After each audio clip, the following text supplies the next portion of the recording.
Praise the Lord. எல்லாரும் சந்தோஷமா இருக்கிறீங்களா? கர்த்தர் நமக்கு கொடுத்த இந்த புதிய நாளுக்காக கர்த்தரை ஸ்தோத்திரிக்கிறேன். இந்த காலை நற்செய்திக்கு உங்களை வரவேற்கிறேன். இந்த நாளுக்குரிய வார்த்தையை நாம் கேட்க போகிறோம். ஆகாய் புஸ்தகம் 2ஆம் அதிகாரம் 23வது வசனம். உன்னை நான் அந்நாளிலே சேர்த்து கொண்டு உன்னை முத்திரை மோதிரமாக வைப்பேன் என்று கர்த்தர் சொல்லுகிறார்.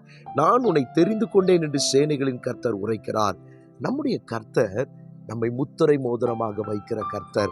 இந்த நாளில் இந்த வார்த்தையை கேட்கிற தேவ பிள்ளைகளே, நீங்க எந்த சூழ்நிலையில இருந்தாலும் நாம் ஆராதிக்கிற தேவன் நம்மை முத்திரை மோதிரமாக வைக்கிறார். முத்திரை மோதிரம் என்று சொல்லும் பொழுது அது ஒரு விலையேற பெற்ற ஆசீர்வாதத்தை குறிக்கிறது.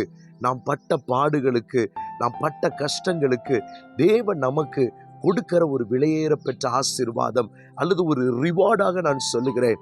அவர் இன்றைக்கு உங்க வாழ்வை முத்திரை மோதிரமாக வைக்க அவர் வல்லவராக இருக்கிறார். யோசேப்பினுடைய வாழ்க்கையில பல சூழ்நிலைகளை யோசேப்பு கடந்து வந்தான்.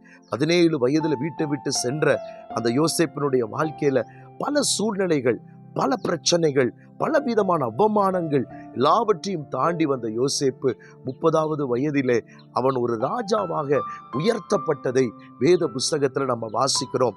சாதாரணமாய் அல்ல, ராஜா அவனை முத்திரை மோதிரத்தை அவனுக்கு கொடுத்து, தன்னுடைய மோதிரத்தை கொடுத்து அவனை 2வது அதிபதியாக தேசத்திலே நிலைநிறுத்தினார். இன்றைக்கு நான் விசுவாசிக்கிற சில சூழ்நிலைகள் வழியாய் நாம் சென்றாலும் நம்முடைய கர்த்தர் நம்மோடு கூட இருந்து நம்மை முத்திரை மோதிரமாக வைத்து அவர் உங்களை தெரிந்து கொண்டதை நிரூபிப்பார். இன்னைக்கு உங்க வாழ்க்கையில சோர்ந்து போகாதீங்க. கர்த்தர் உங்களை எந்த நோக்கத்திற்காய் தெரிந்து கொண்டாரோ அதை உங்கள் வாழ்வில் நிறைவேற்றுவார். அவர் உங்களை முத்திரை மோதிரமாக வைத்து உங்களை நடத்துவார். சேனைகளின் கர்த்தருடைய வார்த்தை இதை சொல்லுகிறது.